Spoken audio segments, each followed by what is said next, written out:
पलक बलो ललन टॉप जब spot shoes मिली सिर्फ 999 रुपया में फ्लिपकार्ट बिग बिलियन डेज पर। अमिताभ बच्चन विराट कोहली के बाद खेसारी लाल यादव प्रमोट करेंगे फ्लिपकार्ट को। जी हाँ, खेसारी एक नया चेहरा बनकर आ रहे हैं फ्लिपकार्ट के लिए और ये सारे प्रचार प्रसार उनके फेस्टिव सीज़न के लिए हो रहा है। जी हाँ, आपको बता दें कि हर फेस्टिव सीज़न में यानी कि नवरात्र से लेके न्यू ईयर तक जो फेस्टिव सीज़न होता है उसमें फ्लिपकार्ट हर साल अपना कोई ना कोई ब्रांड एम्बेसडर चुनता है और इस बार खेसारी लाल यादव को चुना गया है। वैसे आपको बता दें, खेसारी लाल यादव की लोकप्रियता को ध्यान में रखते हुए फ्लिपकार्ट ने इतना बड़ा कदम उठाया है और ये प्रमोशन आप जो देख रहे हैं खेसारी लाल यादव फ्लिपकार्ट का कर रहे हैं। अभी आपके टीवी स्क्रीन पर कुछ ही दिनों बाद ये प्रचार प्रसार शुरू भी हो जाएगा।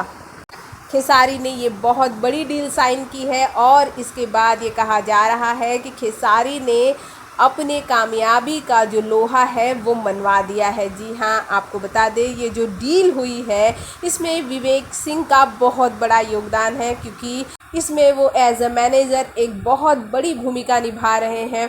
मैनेजर का काम होता है कलाकारों को एक अच्छी डील के साथ बांधना, तो विवेक सिंह ने यहाँ पर खेसारी के स्टारडम में चार चांद लगाया है और उन्होंने खेसारी के लिए ये डील ग्रैब की है। और आपको ये बता दें कि ये डील भोजपुरी के और भी कलाकारों के पास जा सकती थी, लेकिन विवेक सिंह के चलते खेसारी को ये डील मिली है और खेसारी की लोकप्रियता ने तो भाई इसमें चार चांद लगाया है। खेसारी लाल यादव की लोकप्रियता एक स्टेप और बढ़ गई है क्योंकि इस ब्रांड को इससे पहले अमिताभ बच्चन और विराट कोहली प्रमोट किया करते थे और अब खेसारी लाल यादव करेंगे। भोजपुरी जगत की हॉट और मसालेदार गॉसिप के लिए हमें सब्सक्राइब करना बिल्कुल न